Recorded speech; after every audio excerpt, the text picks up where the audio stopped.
On June 30th, my sister decided to make the only correct choices in episode 1 of season 1 of The Walking Dead games. And for that, her face will be mutilated further than necessary. Itu adalah video yang ia buat sebelum ia membantai habis semua keluarganya. Nicholas Prosper adalah seorang remaja berusia 19 tahun dan seorang anak dari pasangan bernama Ray Prosper dan Juliana Falcon.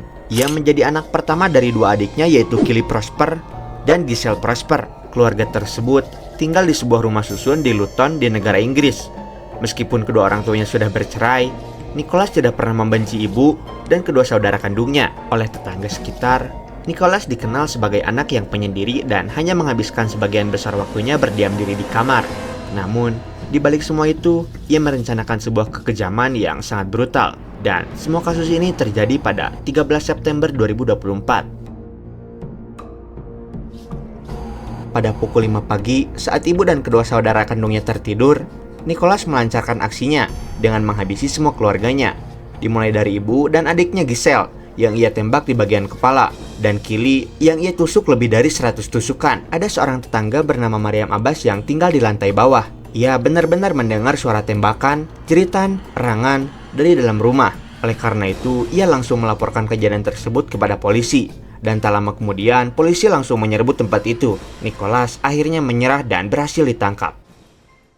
Pihak kepolisian mulai menginterogasi dan menemukan fakta yang lebih mengejutkan, di mana Nicholas mengaku setelah ia menghabisi keluarganya, ia berniat untuk membantai satu sekolah yang ada di dekat rumahnya dengan menargetkan 30 anak-anak, guru, kemudian ingin mengakhiri dirinya sendiri. Ia juga mengaku ingin meniru dan mengalahkan pembantaian sekolah yang terjadi di Sandy Hook pada tahun 2012 yang menewaskan 6 orang dan Virginia Tech pada tahun 2007 yang menewaskan 31 orang. Rencananya sangat dingin, disengaja dan sudah direncanakan dari lama. Para analisis aktivis mengatakan bahwa Nicholas sangat terobsesi dengan permainan video dan sangat tergila-gila dengan karakter fiksi bernama Clementine dari permainan The Walking Dead.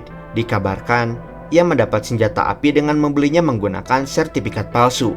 Namun, untung saja polisi berhasil menggagalkan rencananya tersebut. Tim analisis kembali menemukan sebuah video yang ia unggah di media sosialnya, di mana ia mengungkapkan bahwa adik perempuannya Giselle membuat kesalahan di episode pertama di game yang ia sukai. Karena itu, ia berniat untuk memutilasi adiknya lebih jauh dari yang seharusnya. Dan ternyata praktisi medis mengatakan bahwa Nicholas memiliki gangguan spektrum autisme, di mana gangguan tersebut adalah kelompok gangguan perkembangan otak yang berkaitan dengan gangguan interaksi sosial, komunikasi verbal dan non-verbal, serta perilaku yang terbatas dan berulang. Namun, seorang hakim bernama Chema Group mengatakan bahwa hal itu tidak cukup mempengaruhi pengambilan keputusan untuk menjadi alasan utama mengapa dia melakukan pembunuhan. Dan akhirnya, Nicholas dijatuhi hukuman penjara seumur hidup.